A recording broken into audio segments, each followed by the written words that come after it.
Nestled in the heart of rolling hills, my 3,000 acres of farmland has been both a sanctuary and a source of sustenance for my family for generations.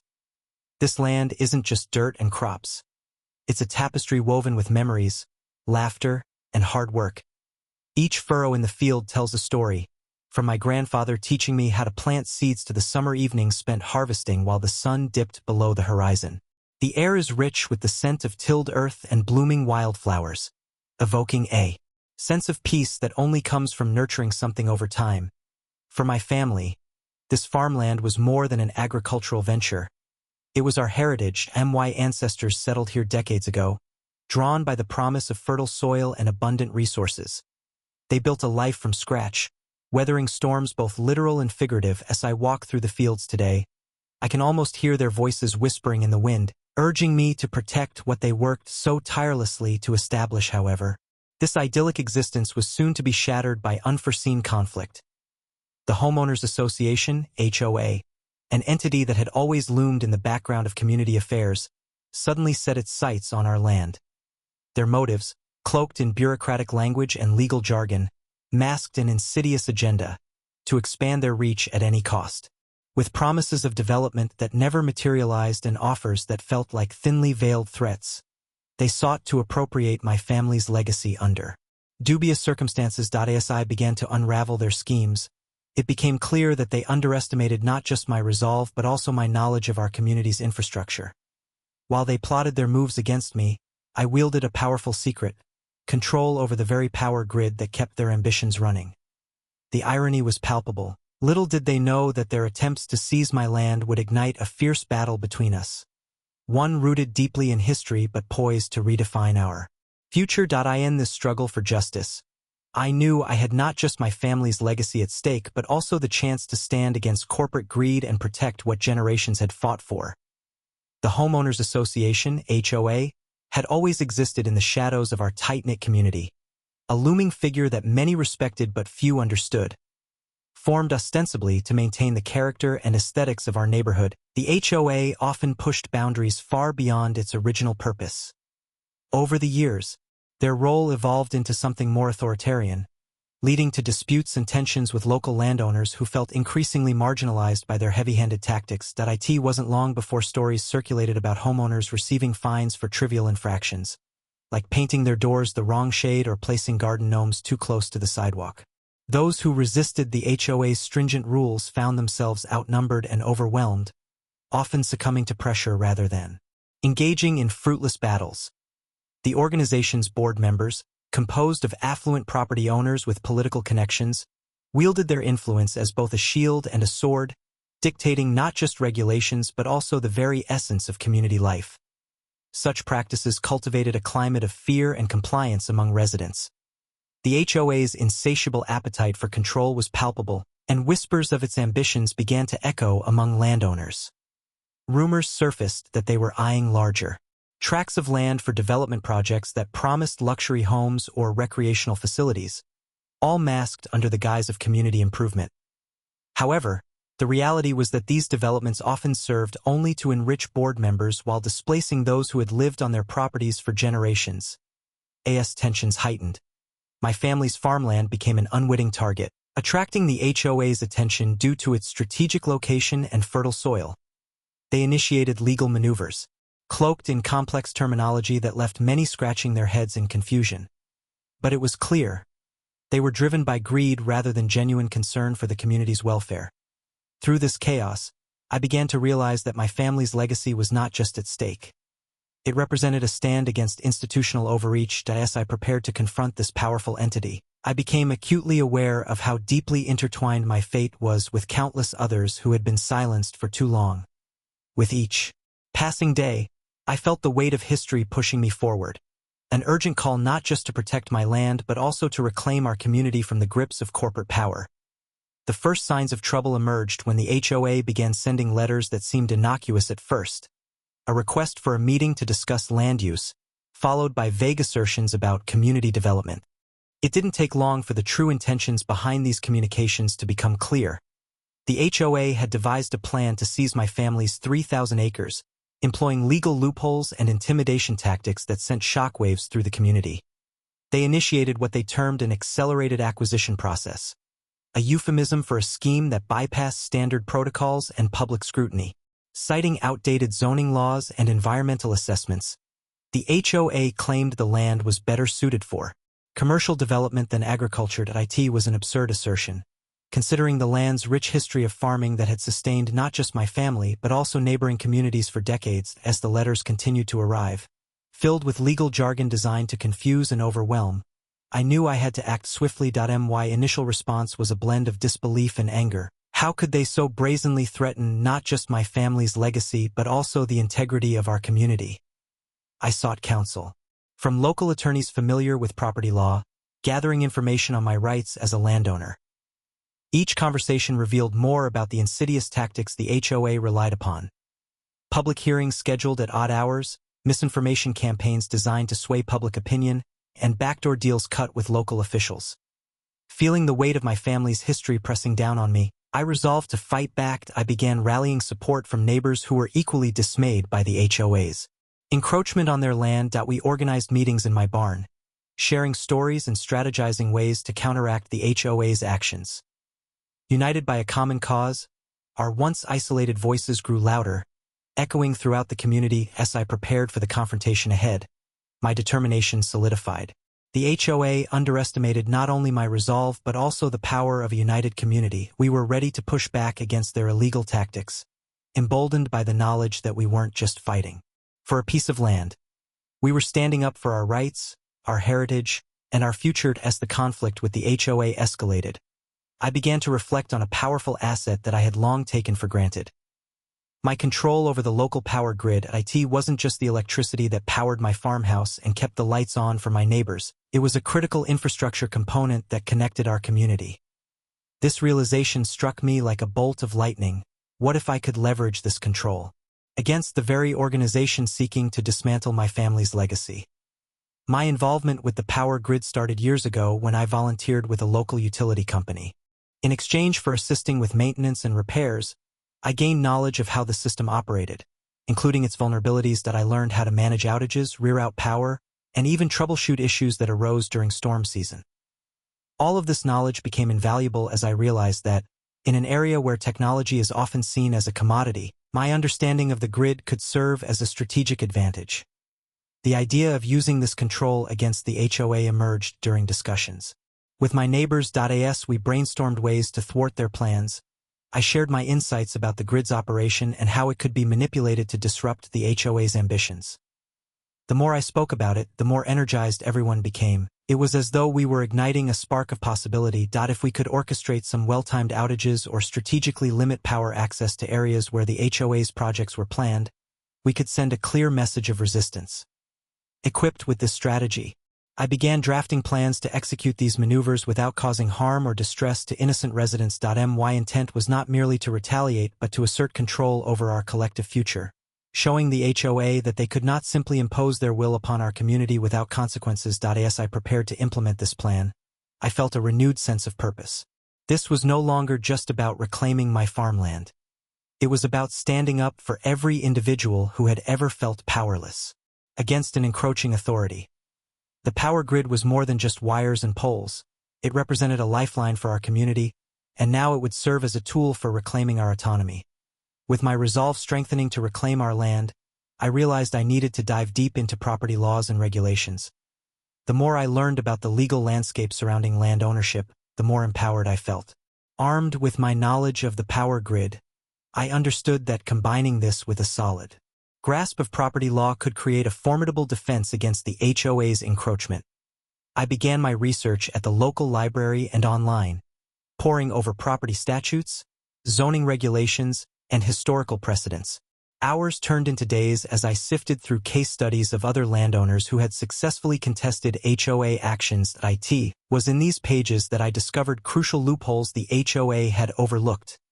For instance, I learned about the legal requirements for proper public notice.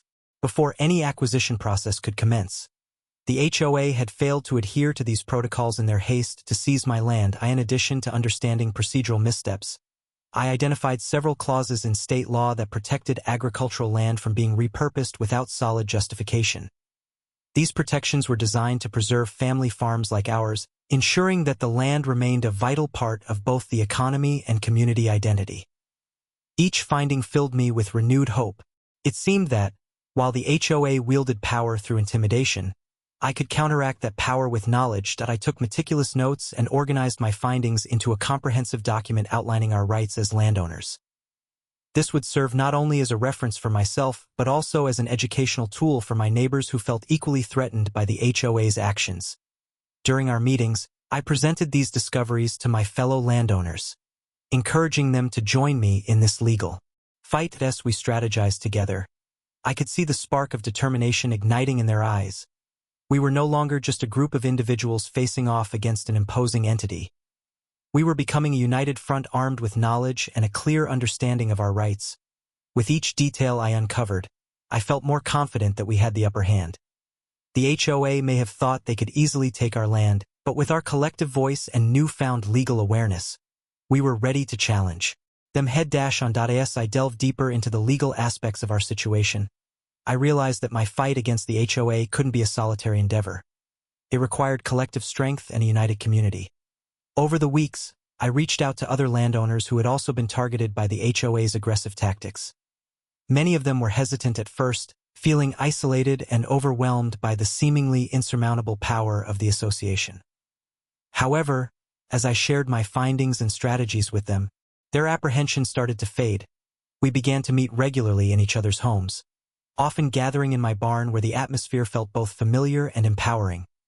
Over cups of coffee and homemade pastries, we shared our stories, each account revealing how the HOA had encroached on our lives. One neighbor described receiving threats for minor infractions related to landscaping. Another recounted how their family's land was suddenly deemed unsuitable for farming without explanation. These shared experiences created a palpable sense of camaraderie among us.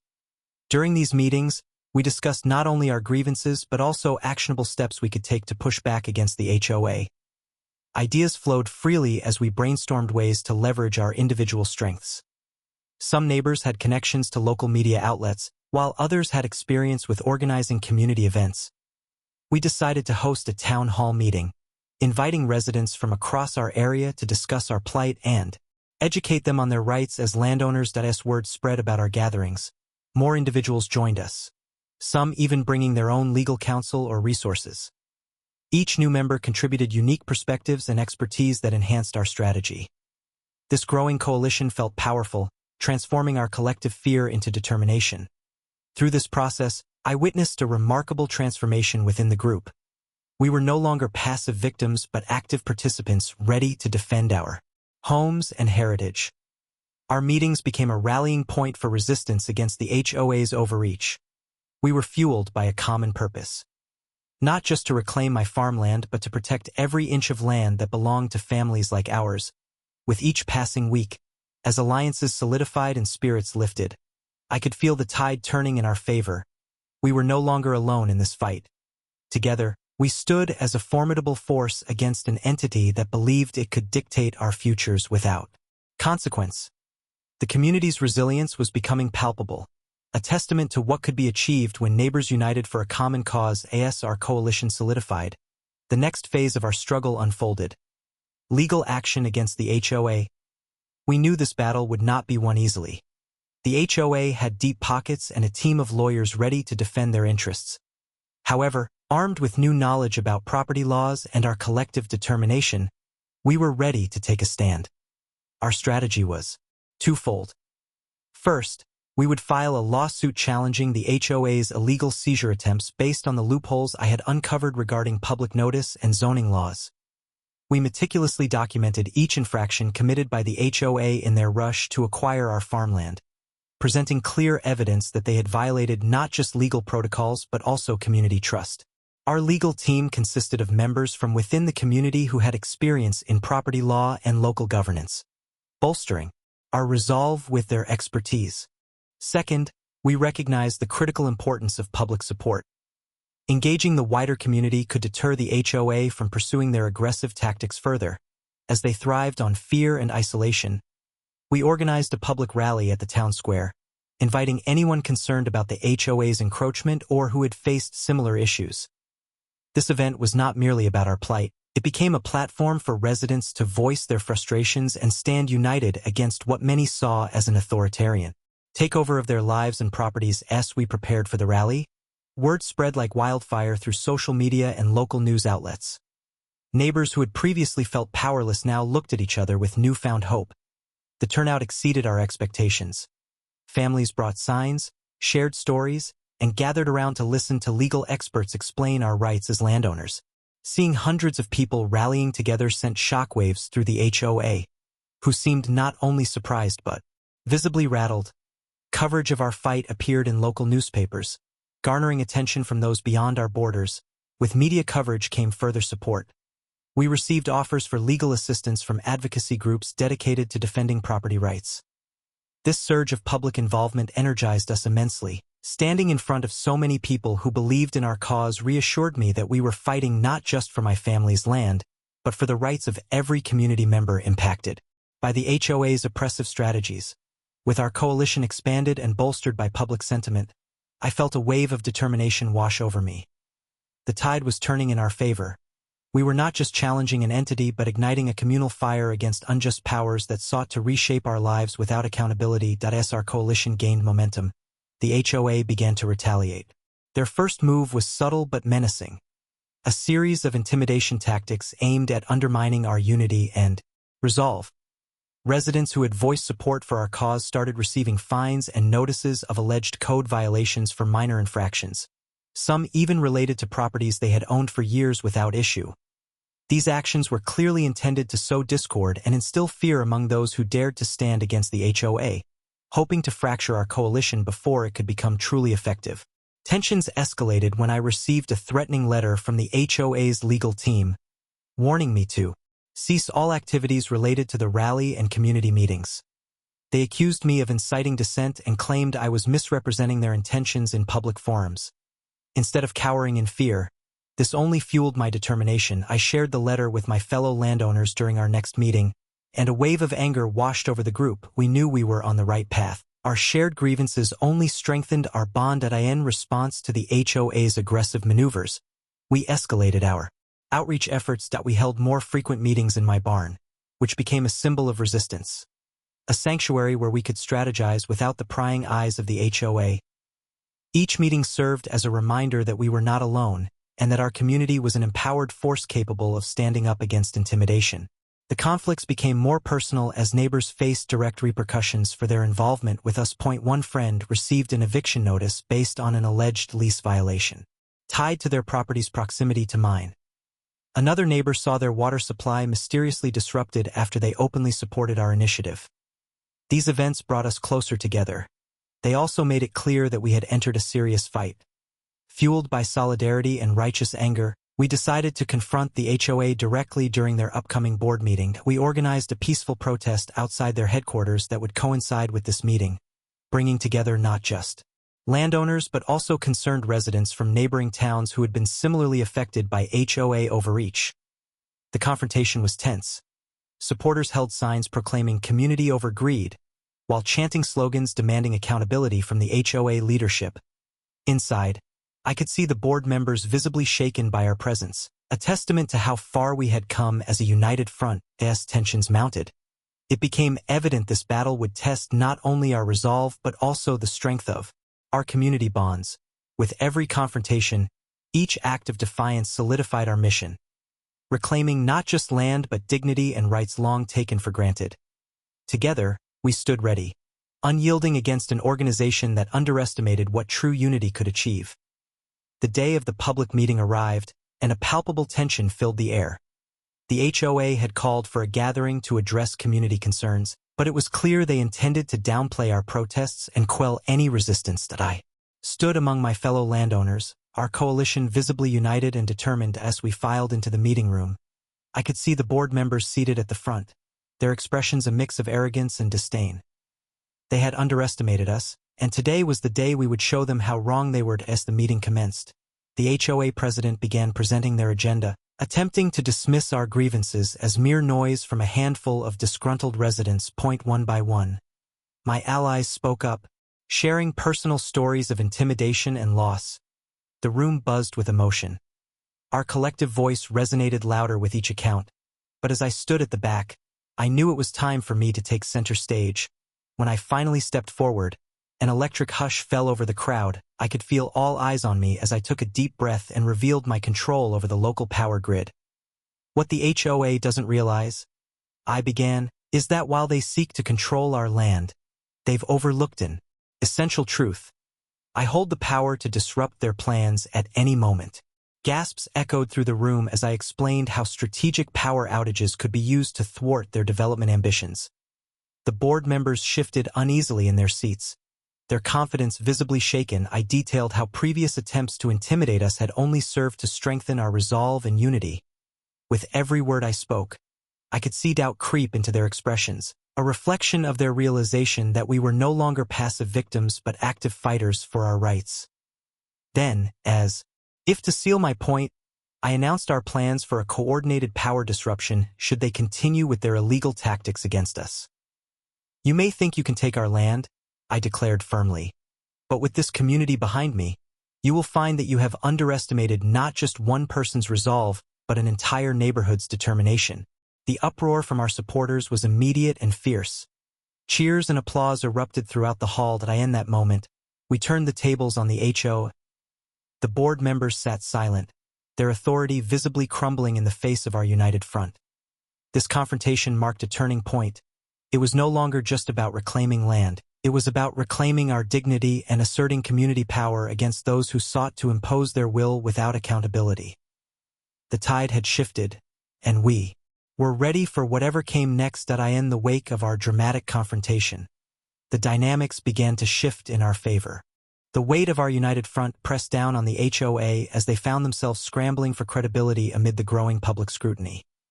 The very tactics they relied upon to intimidate us began to backfire, with residents increasingly rallying around the idea of community rights over corporate greed. With our legal team behind us and public sentiment on our side, we proceeded with filing our lawsuit against the HOA, which was now rattled by media reports covering their retaliation and intimidation. Our claims centered not only on property rights violations but also on legitimate concerns regarding their disregard for community input and transparency in their decision-making processes. As we prepared for court, a sense of determination coursed through us. This was not just about my family's land anymore. It represented a broader fight for community autonomy. The day of the hearing arrived, and the courtroom was packed with supporters, neighbors, friends, and even strangers who had learned of our struggle and wanted to lend their voice to our cause. When it was our turn to present, I felt a mixture of nerves and exhilaration as I stood before the judge. Armed with evidence of the HOA's misconduct, testimonials from fellow landowners about their fears and losses, and legal support from experts who had joined our fight, we painted a clear picture of how far-reaching the implications could be if the HOA were allowed to operate unchecked. As we laid out our case, I sensed a shift not just in the courtroom but within myself. What started as a personal battle transformed into something greater, a communal declaration that our rights mattered and that we would not hesitate to confront injustice. The judge listened intently as we detailed how reclaiming not only my farmland but also implementing changes to benefit entire neighborhoods could pave a new way forward. The ruling came down like a breath of fresh air. The judge ruled in our favor, acknowledging the HOA's unlawful actions. Our victory meant that my 3,000 acres were officially restored to me, along with safeguards preventing future exploitation by overreaching associations. It was a monumental win for community rights against authoritarian corporate interests. The fallout for the HOA was swift and damaging. Their authority severely diminished amid community outrage demanding accountability. Many board members resigned under pressure while others faced public backlash for their aggressive tactics. This outcome sent ripples beyond our town. A clear statement that empowered citizens could successfully band together against threats to their rights. As I stood on my land once more, surrounded by neighbors celebrating this hard-won victory, I realized it wasn't just about reclaiming my legacy. It was about forging a path forward where communities stood strong against those who sought to exploit them. Now we understood. Together we were truly powerful. This success had created an enduring bond ready to face whatever challenges lay ahead. As I stood on my reclaimed farmland, watching the sun dip below the horizon, I reflected deeply on the journey we had taken together as a community. This battle against the HOA had taught us invaluable lessons about power dynamics, the importance of solidarity, and the necessity of standing up for one's rights in the face of injustice. It became increasingly clear that their authority relied not just on legal technicalities or financial muscle but also on perpetuating a culture of fear and isolation. In the past, many of us felt powerless to challenge an organization that seemed to operate above reproach. Yet, as our coalition grew stronger, we unmasked the truth. Together, we were far more powerful than any single entity could ever be. The discussions in my barn blossomed into a hub of awareness where shared stories transformed into shared strength. I saw firsthand how community ties could be a formidable force against those who seek to impose their will indiscriminately. The legal victory in court was not merely about reclaiming land. It represented a crucial turning point for every resident who had suffered under the HOA's overreach. Hearing the judge reaffirm our rights rang louder than any battle cry. It was a resounding endorsement of the principles of fairness and accountability. This pivotal moment reshaped our community's narrative from one of submission to one of empowerment. Moreover, I recognized that our success had broader implications. Our fight inspired neighboring communities experiencing similar struggles to unite and reclaim their own rights.